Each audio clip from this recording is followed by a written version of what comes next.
Muy buenas tardes, que el Dios del cielo les bendiga a todos en este maravilloso y glorioso día. Que la paz de Dios, que sobrepasa todo entendimiento, gobierne todo vuestro ser.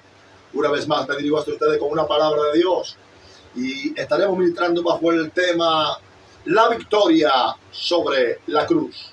Y es necesario que entendamos que muchas personas piensan que Cristo en la cruz fue derrotado. Por eso la Biblia dice que la palabra de la cruz de Cristo es locura para los que se pierden, mas para nosotros Cristo es poder de Dios. Vamos a leer la Biblia en el Evangelio según San Lucas, en el capítulo 23, a la altura del versículo 38. Leemos en el nombre del Padre, del Hijo y del Espíritu Santo. Amén. Y uno de los mayores que estaban colgados le injuriaban diciendo: si tú eres el Cristo, sálvate a ti mismo y a nosotros. Respondiendo el otro, le reprendió diciendo: ¿ni aún temes tú a Dios estando en la misma condenación? Nosotros, a la verdad, justamente padecemos, porque recibimos lo que merecen nuestros hechos, mas este ningún mal hizo. Y dijo Jesús: acuérdate de mí cuando vengas en tu reino. Entonces Jesús le dijo: de cierto te digo que hoy estarás conmigo en el paraíso. Cuando era como la hora sexta, hubo tinieblas sobre toda la tierra hasta la hora novena. Y el sol se oscureció y el velo del templo se rasgó por la mitad. Entonces Jesús, clamando a gran voz, dijo: Padre, en tus manos encomiendo mi espíritu. Y habiendo dicho esto, expiró. Cuando el centurión vio lo que había acontecido, dio gloria a Dios diciendo: verdaderamente este hombre era justo. Padre, gracias por tu palabra, Dios. En esta maravillosa te ruego, Dios mío, que bendiga esta audiencia, Señor. Que sea algún enfermo que en medio de la disertación del mensaje sean sanados en el nombre poderoso de Jesús. Hablar de la cruz para muchos es hablar de tristeza, de agonía y de derrota. Pero las personas que han sido iluminados a través de la revelación de la palabra entienden que la cruz fue el medio que nos dio acceso a la salvación y a la vida eterna. Desde que el hombre cayó en desobediencia en el huerto del Edén, Dios en su soberanía ideó un plan de redención para la raza humana. Así como un pecado entró por un hombre, también por un hombre también entró la vida. Vemos que cuando el hombre desobedece y peca, la Biblia dice que le fueron abiertos los ojos. Pero también dice que la muerte entró. Y quizá usted se pregunta, ¿cómo entró la muerte? Nadie en el huerto del Edén había muerto. Como el hombre fue engañado y desobedeció, Dios en su amor y en su misericordia, lo primero que hizo fue matar un cordero. En el lugar del hombre, Dios mató un cordero. Llegó el momento en el cual ese cordero se iba a inmolar, se iba a manifestar como hombre en la tierra. Por eso en el Evangelio según San Juan, en el capítulo 1, en el verso 29, Juan ve a Jesús y dice: he aquí el Cordero de Dios que quita el pecado del mundo. Y ahora lo trasladamos a la cruz, donde crucifican a Jesús, un hombre que en su tiempo anduvo por las calles de Jerusalén, haciendo milagros, sanando a los enfermos, dándole vista a los ciegos, limpiando a los leprosos, resucitando aún a los muertos. Y este Jesús, después que fue bautizado y fue guiado por el Espíritu al desierto, allí en el desierto también derrotó a Satanás, que el Señor lo reprenda. Ahora en la cruz, Él está cumpliendo con la encomienda. ¿Cuál encomienda? Morir por los pecados de la humanidad, para quitar el pecado de Adán que todos nosotros habíamos arrastrado. Ahora lo vemos allí y vemos juntamente con él dos ladrones, uno a la derecha y uno a la izquierda. El único hombre que pisó la faz de la tierra, que fue coronado como el rey del sufrimiento, como el rey del dolor, se llama Jesús. ¿Y sabe por qué él sufrió tanto? Sufrió por ti, amigo que me escucha, y sufrió por mí en la cruz del Calvario. Y la Biblia dice que al crucificarlo le pusieron una corona de espina. titulándolo como el rey del sufrimiento. Gloria al Señor para siempre. Y en el patio de Poncio Pilato le dieron con una caña encima de la corona de espinas y luego le ponen un título en el madero que decía Jesús, Rey de los Judíos. Y las letras que estaban escritas, aquellas, en los idiomas que estaban escritas, aquellas letras, era en los idiomas que dominaban el mundo antiguo, en hebreo, en griego y en latín. ¿Qué da a entender esto? Que era para que todo aquel que estuviera viendo este espectáculo pudiera leer que él era el Rey de Reyes y Señor de Señores. Pero esto no se queda ahí, porque así como el tema es la victoria sobre la cruz, en la cruz Jesucristo prometió vida y prometió un paraíso. En medio de este escenario y en medio de estos dos ladrones estaba Jesús, uno de los ladrones que quería seguir robando, así como quizá usted piensa seguir en delitos y pecados. Y le dijo a Jesús, si tú eres hijo de Dios, sálvate a ti mismo. Gloria al Señor y a nosotros. Mas Jesús hizo silencio. Pero el otro, porque siempre hay alguien que entiende que está mal, que reconoce. Por eso la Biblia dice que el que confiesa sus pecados y se aparta alcanza misericordia, pero el que lo encubre no prosperará. Este ladrón le responde al otro diciendo, bárbaro, ni estando en la misma condenación, temes tú a Dios. Nosotros estamos aquí pagando lo que merecieron nuestros hechos, mas este hombre ningún mal hizo. Y dijo a Jesús, acuérdate de mí cuando vengas en tu reino. Quizá usted ha leído este texto bíblico, pero quizá usted no ha analizado el diálogo que se está dando en ese lugar. Usted no está analizando el diálogo que se está implantando en la cruz del Calvario. Uno se quiere escapar y el otro le dice a Jesús que se acuerde de él cuando venga a reinar, pero los tres estaban sentenciados a muerte. ¿Cómo es posible que haya derrota en ese lugar? Mientras Jesús al otro no le responde, a este le dice, de cierto te digo que hoy estará conmigo en el paraíso. Hoy, no mañana. Gloria al Señor. Desde que Jesús expresó esta palabra, la Biblia dice que tinieblas cubrieron la tierra. ¿Qué representan bíblicamente estas tinieblas? La tiniebla simbólicamente representa el reinado de Satanás, representa a Satanás y sus demonios. Lo que da a entender de que las tinieblas que estaban allí estaban los principados, allí estaban las potestades, allí estaban los gobernadores de la tiniebla, mirando a un hombre que fue apresado aproximadamente a las 5 de la mañana, que fue torturado todo el día sin comer y sin beber, y luego fue colgado en un madero y seguía vivo. Gloria a Dios. Gloria al Señor. ¿Qué pasó allí en ese lugar? La muerte quería tocar a la persona de Jesús, pero no podía. Y quizá usted pregunta, ¿por qué la muerte no podía? La Biblia dice que el aguijón de la muerte es el pecado y Cristo no cometió pecado. Por lo tanto, la muerte no podía tocarlo. A la muerte ve que no puede tocarlo, tiene que buscar al jefe. Jefe, yo no puedo tocar a este hombre. Gloria al Señor. Y por eso cuando la muerte se va a buscar al jefe, el que tenía el imperio en ese tiempo. ¿Quién tenía el imperio de la muerte? Hebreos capítulo 4 dice que por cuanto los hijos participaron de carne y sangre, él también quiso participar de lo mismo para destruir a través de la muerte al que tenía el imperio de la muerte. Este es al diablo.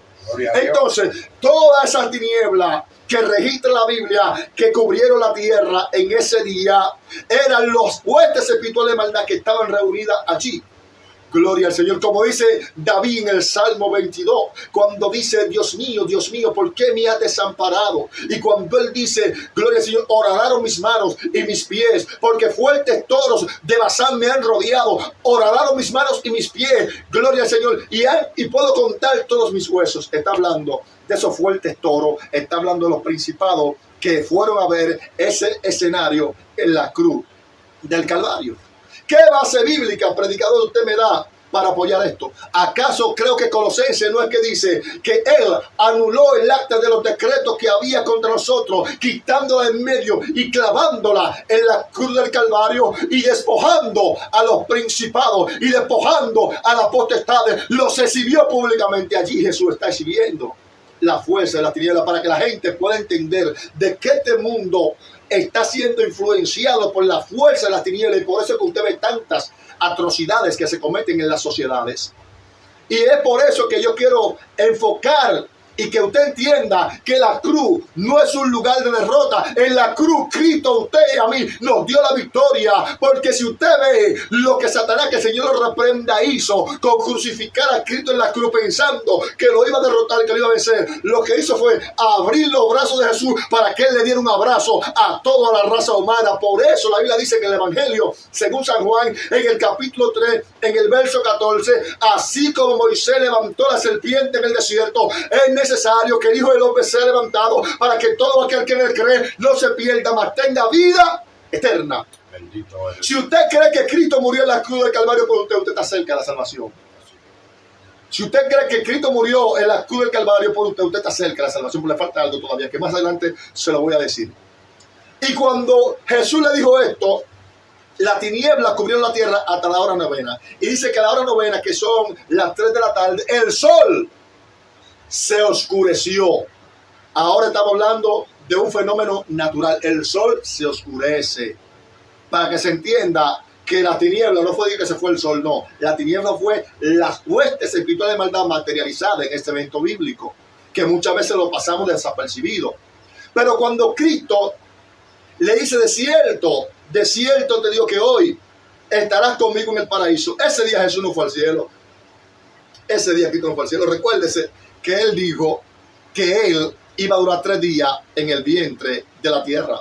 Así como Jonás duró 3 días en el vientre del pez, así es necesario que el Hijo del Hombre dure 3 días en el vientre de la tierra. Cuando Cristo le dijo a él, de cierto te digo que hoy estarás conmigo en el paraíso, la tiniebla cubrió la tierra, el sol se oscurece. Luego Cristo dice, escuche bien, Padre, en tus manos encomiendo mi espíritu. Cuando Cristo dice esto, Lucas, que fue un investigador que escribió para Teófilo, él no especifica muchas cosas. Pero en Mateo, la Biblia dice que cuando Cristo entregó el Espíritu, echó un fuerte grito y el velo del templo se rasgó en 2 de arriba abajo, las rocas se partieron, los sepulcros se abrieron y los cuerpos de unos santos que habían dormido se pusieron de pie. Cristo con su muerte ya empezó a dar vida. Bendito sea el nombre del Señor. Entonces, ¿por qué se rompe el velo de arriba abajo? El velo era lo que separaba el lugar santo, el lugar santísimo, donde el sacerdote tenía que ir una vez al año a ofrecer sacrificio por él mismo y luego sacrificio por el pueblo. Bendito sea el nombre del Señor. Entonces, cuando Cristo rompe eso, te está diciendo a ti que ya tú no necesitas ir del pastor para que el pastor diga que te acerque a Dios. No, que ya tú tienes acceso a hablar con Dios si te arrepientes. Ya tú no tienes que hablar con el sacerdote, diga para que el sacerdote diga que ore por tu pecado. No.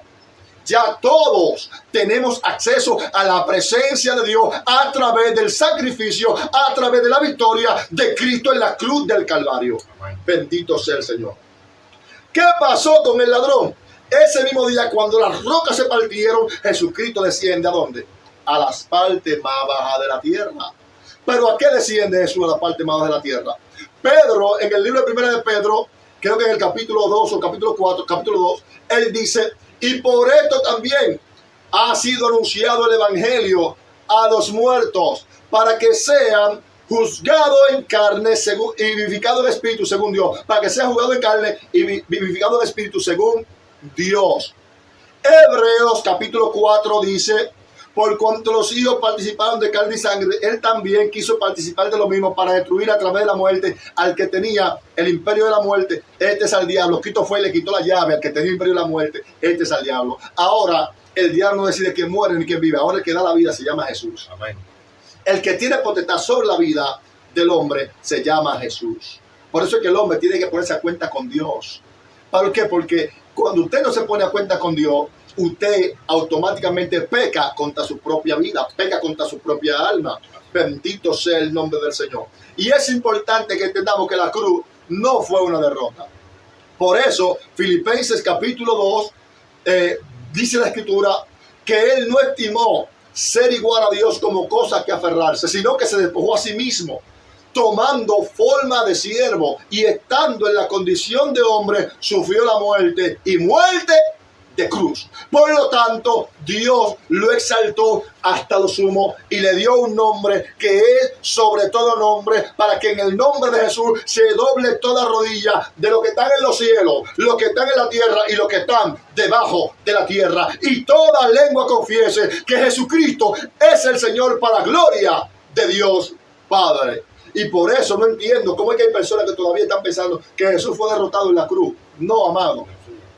En la cruz Jesucristo selló la victoria. Por eso el apóstol Pablo dice, porque si creyeres que Jesús murió y que Dios lo levantó entre los muertos, y confesares con tu boca que Jesucristo es el Hijo de Dios y que Dios lo levantó entre los muertos, tú serás salvo. Amado, mire la cruz. Cierre sus ojos ahí donde está y mire la cruz. Mire a Cristo. Mire a Cristo con los brazos abiertos, esperando que usted se decida a ponerse a cuenta con Él. De que usted se decida a que esa sangre derramada en la cruz lo limpie a usted de todo pecado. No hay pecado que Dios no te perdone. Así como no hay enfermedad que Cristo no te sane, tampoco hay pecado que Dios no te perdone. ¿Acaso tú eres la persona más mala del mundo que Dios no pueda perdonar? La Biblia dice que todos los pecados les serán perdonados a los hombres, pero el hombre tiene que arrepentirse y convertirse. La Biblia dice arrepentido y convertido, para que sean borrados y censados vuestros pecados, para que vengan de la presencia de Dios a vosotros tiempo de refrigerio. El Evangelio es una bendición, amado. El Evangelio es una bendición de que usted puede ser transformado por el poder de Dios. Así como este ladrón alcanzó la gloria, así también usted puede alcanzar la gloria, no importando quién sea usted. La primera persona que registra la Biblia que alcanzó el paraíso fue un ladrón. Qué gloria esta, ¿eh? Gloria a Dios. Es la primera persona que registra la Biblia que alcanzó el paraíso fue un ladrón. Y hoy hay tanta gente que están limitándose al llamado, que están limitándose a la salvación, que se están poniendo límites a ellos, que yo soy muy malo. Deja que el Espíritu Santo te transforme. Por tu propia cuenta tú no puedes cambiar. Hogares Crea no cambia. Alcohólicos Anónimos no cambia. Jesucristo es el único que te puede cambiar. Y eso lo demostró el ladrón que estaba en la cruz. Gloria a Dios. El ladrón que estaba en la cruz, cuando el otro quería seguir en su misma andanza, que quería escaparse, quería fugarse de la cruz. Esto es una locura. Como este hombre, porque tenía una fe, había una fe errada en el ladrón, en el primer ladrón. Una fe errada porque él sabía que Jesús podía escaparse, pero quiso cuestionar. Él quiso poner en duda la deidad de Cristo. Quiso poner en duda que Jesucristo era el Dios encarnado. Y le dijo, si tú eres hijo de Dios, oye, si tú eres hijo de Dios, entendamos las expresiones bíblicas. ¿Quién era que se expresaba de esta forma? ¿Quién era que decía, si tú eres hijo de Dios? ¿A quién se le parece? ¿A quién se le parece esta expresión? Esta fue la expresión que usó este ladrón, si eres hijo de Dios. Lo mismo que usó Satanás en Mateo capítulo 4, cuando le dijo a Jesús, si eres hijo de Dios, di que estas piedras se conviertan en pan y come. Y luego le dice, si tú eres hijo de Dios, tírate de aquí abajo, porque Cristo está, sus ángeles mandará para que no tropeces con tu pie en piedra. Entonces ese mismo personaje está usando este ladrón. Así hay personas que la Biblia los llama, que son sinagogas de Satanás. Por eso usted que me está escuchando en esta maravillosa, gloriosa tarde noche, es necesario que usted se ponga a cuenta con el Señor. Porque Satanás tiene muchos instrumentos, pero Dios también tiene muchos cielos que están diciendo que hay esperanza y que Jesucristo te ama y que no importa cuál sea tu pecado, la sangre de Cristo lo hace blanco como la nieve. Y si fuera negro como la grana, lo hace blanco como la blanca lana. Entonces vamos a ponernos cuenta con Dios. En la cruz, Jesucristo nos entregó la victoria, porque así estaba escrito y así tenía que cumplirse. Jesucristo, Rey de Reyes, Señor de Señores, Jesucristo, el Salvador del mundo, Jesucristo, el que transforma, Jesucristo, el que sana, Jesucristo, el que cambia. Que Dios te bendiga. Recuérdate que si vas a perder la vida y alguien está cerca de ti, solamente tienes que creer en tu corazón y confesar a Cristo como tu Salvador y alcanzará la salvación y la vida eterna. Pero no esperes que sea demasiado tarde. Disfruta de los días que te queden y no esperes que vengan los días malos. Acéptalo en tu juventud para que participe de su naturaleza divina y te goces con Él, porque verdaderamente vale la pena seguir a Cristo. Shalom, Dios te bendiga, Dios te guarde.